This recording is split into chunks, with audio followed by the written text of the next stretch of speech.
Hello, c'est Hello. Ici, c'est notre safe place, notre rendez-vous hebdo, chaque mercredi à 20h20.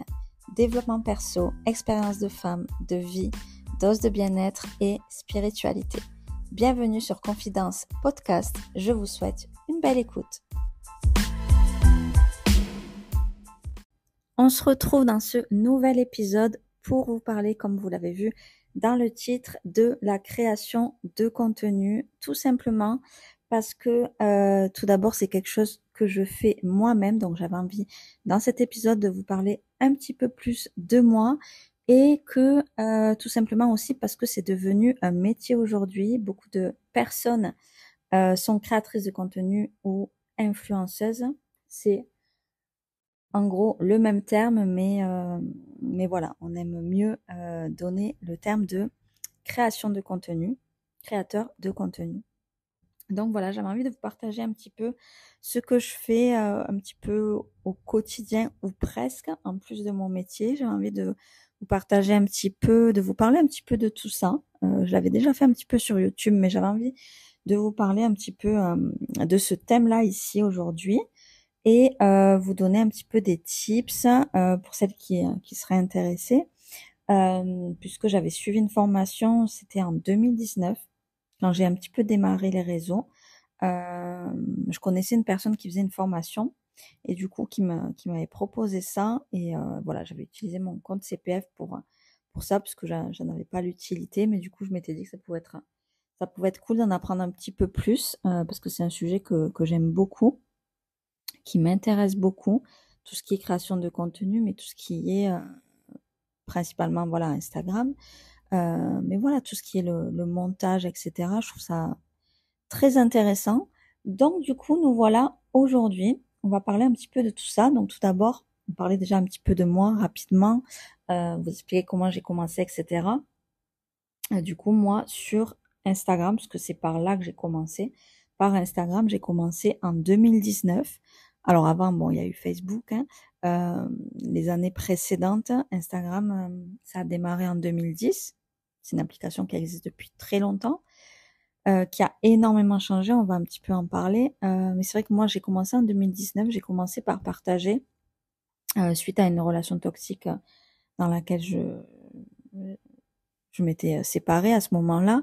J'avais envie en fait de partager des choses que j'aimais.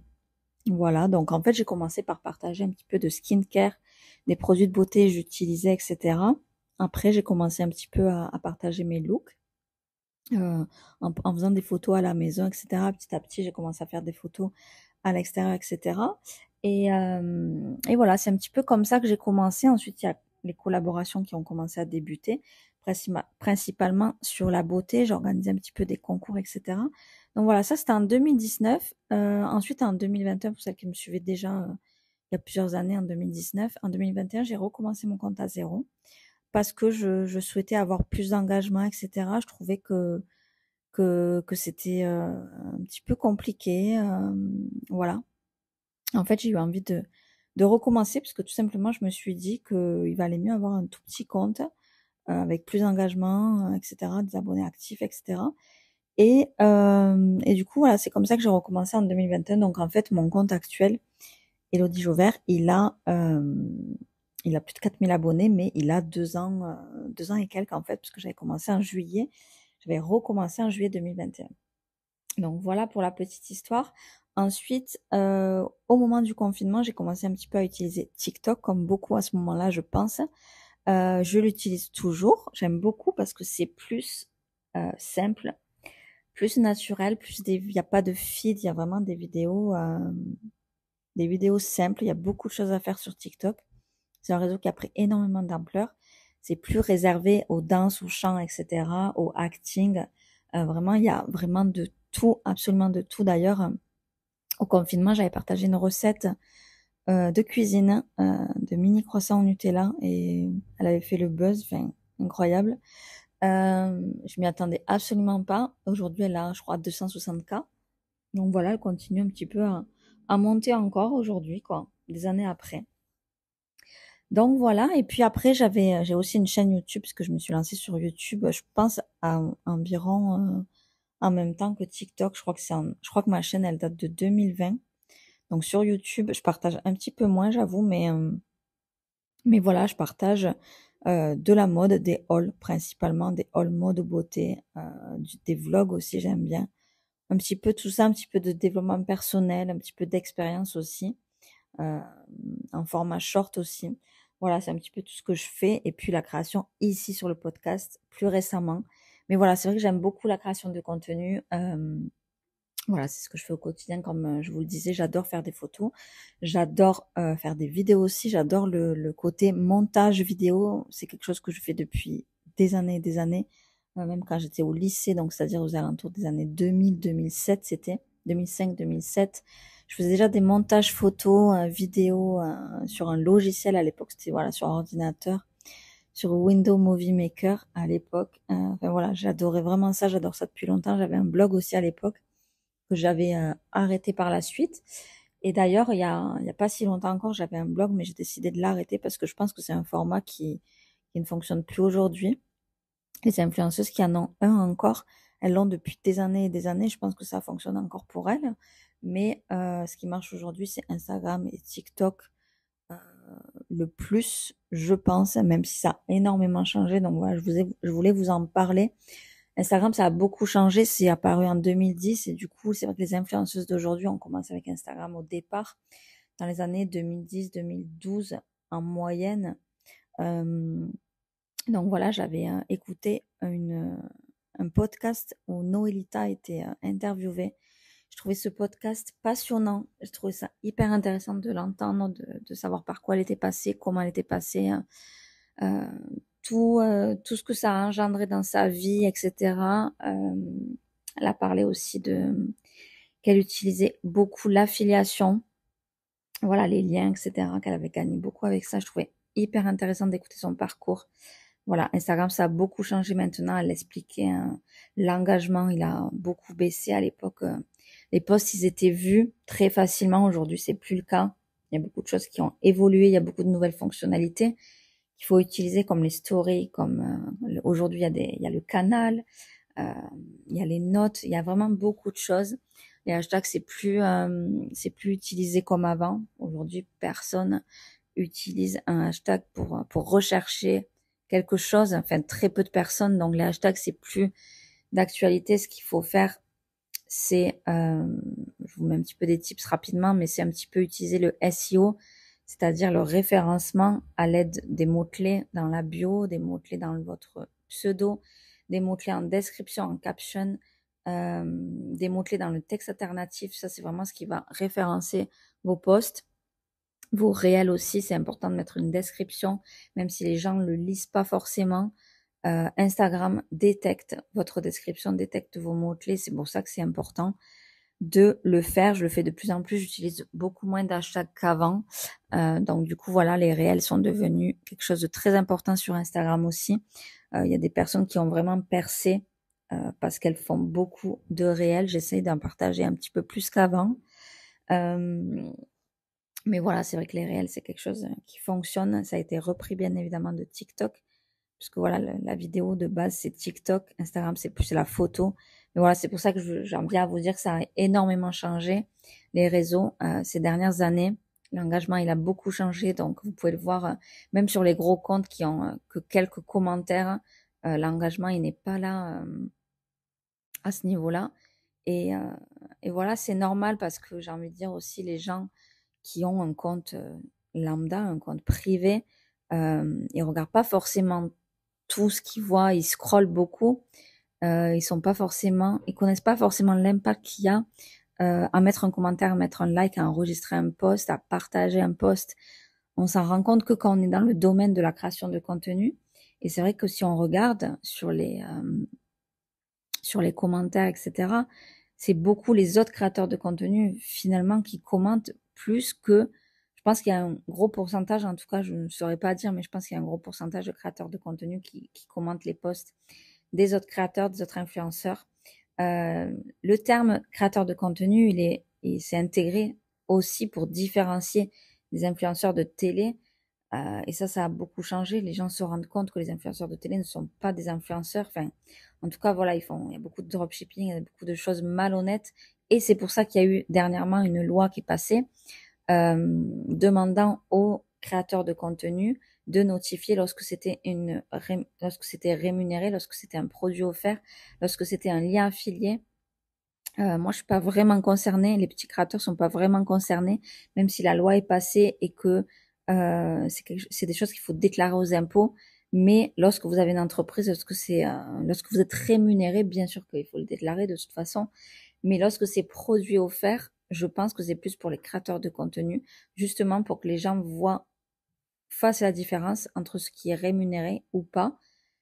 Parce que, et c'est vrai que lorsqu'un produit est rémunéré ou lorsque c'est offert, les personnes qui suivent ces personnes-là ont un peu une crainte que ce soit authentique en fait. Voilà. Et c'est pour ça que la création UGC est arrivée.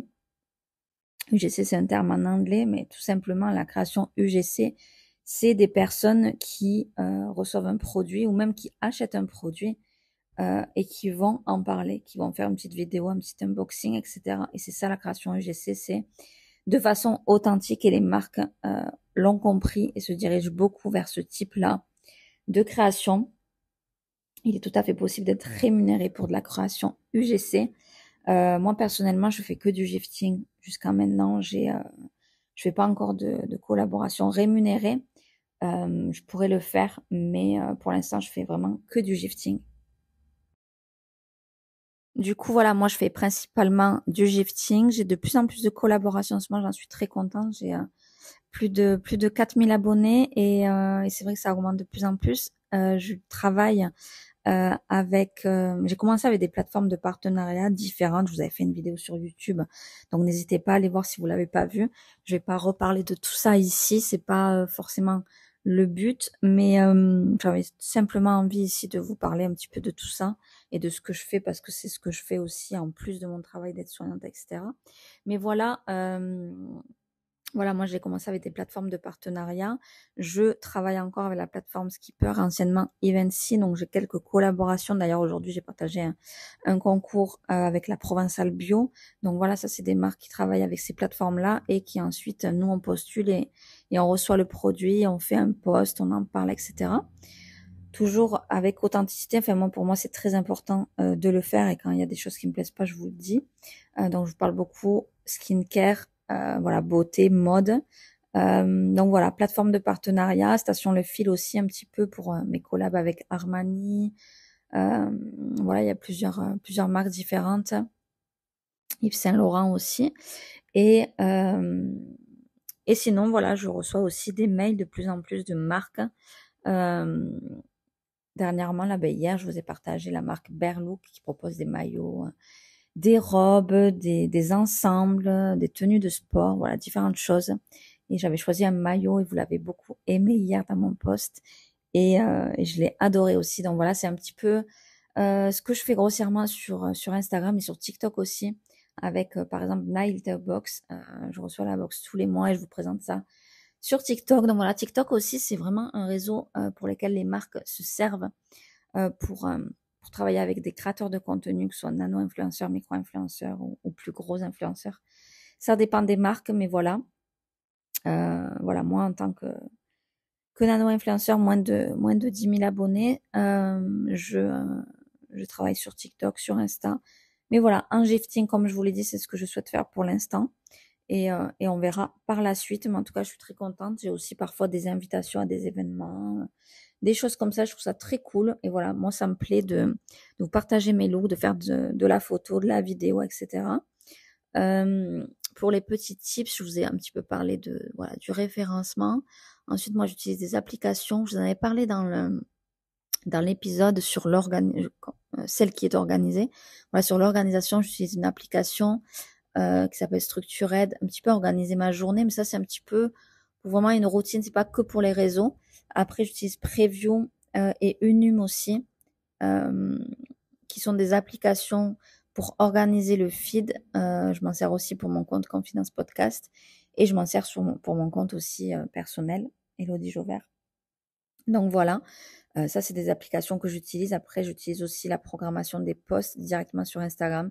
Je trouve ça hyper pratique, comme ça quand je travaille ou quoi, mes posts ils sont programmés à l'avance avec tout ce qu'il faut, identifier des comptes, les hashtags, le lieu, enfin il y a tout. Il y a tout qui est programmable. Donc du coup, voilà, je trouve ça très cool de faire comme ça, de programmer les posts. C'est vraiment hyper pratique, hein. Et après, bien sûr, j'organise mon temps pour faire des photos de temps en temps. Je fais pas ça forcément tous les jours, mais j'arrive du coup à poster assez régulièrement. J'avais un petit peu diminué la fréquence des posts. Euh, je faisais ça plusieurs fois par semaine. Là, je me suis remis à poster tous les jours parce que j'ai pas mal de contenu à faire et j'ai envie aussi de partager des réels. Euh, et du coup, ça va assez vite lorsqu'on a des réels à partager, des photos de look, etc. Donc du coup, voilà, c'est vrai que c'est ce qui me plaît, c'est que j'avais envie de vous partager tout ça, hein, pour celles qui sont dans ce domaine-là, qui m'écoutent, ou pour les personnes qui sont pas dans ce domaine-là, mais qui ne connaissent pas ce que c'est la création de contenu vraiment, les impacts que ça peut avoir. On se rend pas forcément compte de ce que ça peut apporter à l'influenceur au créateur de contenu de mettre un like, de mettre un commentaire, etc. Parce que c'est important, ça aide au référencement, ça aide au post. Voilà, tout simplement, j'ai envie de vous partager un petit peu tout ça. Si vous avez des questions, n'hésitez pas à me les poser. Je vous répondrai avec plaisir. C'est un sujet que j'aime beaucoup. Comme je vous l'ai dit, voilà, j'adore ce que je fais. C'est par passion, c'est par envie de partager avec vous, envie de vous partager un petit peu ce que j'utilise en produits de beauté, ce que j'achète, ce qui me plaît, ce qui me plaît pas. Même hier encore, j'ai fait une story à propos de Zara, de manteau que j'avais acheté l'année dernière et que je ne conseille absolument pas. Du coup, j'ai fait une story, j'ai eu des réponses à ce sujet-là. Donc voilà. Euh, Après Instagram, ouais, comme je vous disais, ça a beaucoup changé, ça évolue. Euh, je pense que ça stagne un peu. Je pense qu'il y a beaucoup de personnes qui ont été lassées un petit peu de l'algorithme.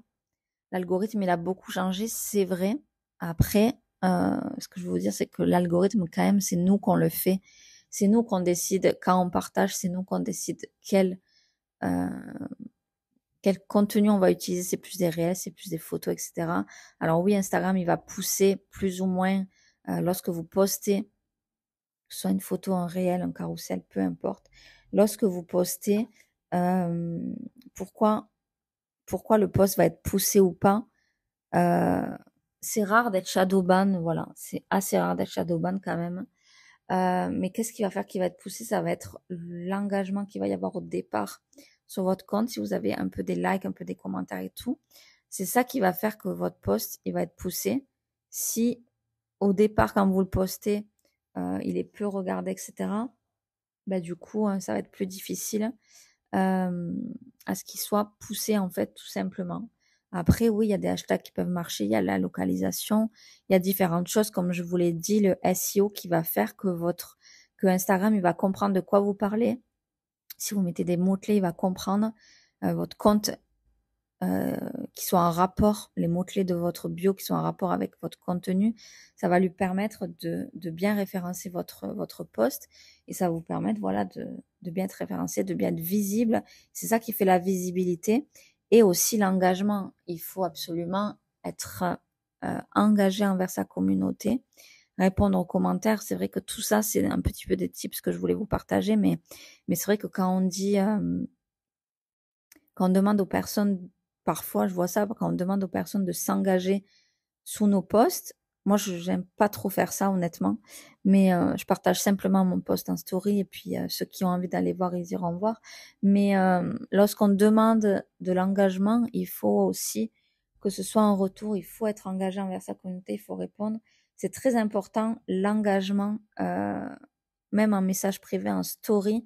Faire des stories engageantes, c'est très important. Il y a beaucoup d'outils aujourd'hui. Les stories d'il y a 10, enfin, non, ça n'existait pas il y a 10 ans, je crois, je sais plus en quelle année ça a été mis, mais les stories du départ ne sont pas les mêmes qu'aujourd'hui. Aujourd'hui, il y a des stickers, il y a des sondages, il y a des questions. Euh, voilà, il y a tout. Il y a l'heure, il y a la météo, enfin, il y a énormément de choses la température, enfin, il y a des emojis, il y a vraiment énormément de choses qui fait que votre story elle peut être engageante et c'est ça qui est important. On peut même liker des stories. Enfin, c'est ça qui est important lorsque vous mettez des stories. Il faut qu'il y ait de l'engagement pour montrer à Instagram que votre compte il vaut le coup, entre guillemets, que vous êtes engagé avec votre communauté. Vous n'êtes pas un faux compte, que vous achetez pas des abonnés ou quoi que ce soit. Et du coup, voilà, Instagram, c'est comme ça qu'il va vous pousser aussi à travers les stories. Et les stories sont vachement délaissées, mais vous pouvez vraiment engager votre communauté avec les stories, engager vers les messages privés et aussi vers les posts, vers les réels, etc. Donc du coup, voilà, j'ai envie de vous parler un petit peu de tout ça. Je pense que je vais en rester là pour ça. J'ai envie de vous partager un petit peu voilà ce que je fais quotidiennement, en plus par passion, en plus de, euh, de mon métier d'aide-soignante. Ça me prend un petit peu de temps, mais l'essentiel, je pense que c'est de faire par passion, avec plaisir. Ne faites pas ça, ne vous forcez pas. Et pour le mot de la fin, postez à l'heure que vous voulez, quand vous voulez, même si oui, il y a des règles plus ou moins. Voilà, j'ai envie de vous dire de faire ce que vous voulez, de poster ce que vous avez envie. Euh, Même s'il y a moins d'engagement sur des posts, ne vous inquiétez pas. Voilà, vraiment, postez ce que vous voulez, faites-vous plaisir. Et vraiment, ça va se ressentir dans votre contenu. Si vous partagez quelque chose par plaisir, ça va vraiment se ressentir. On va voir que vous aimez ce que vous faites et je pense que c'est ce qui prime aujourd'hui. L'authenticité prend le dessus sur Instagram. Moi, je trouve.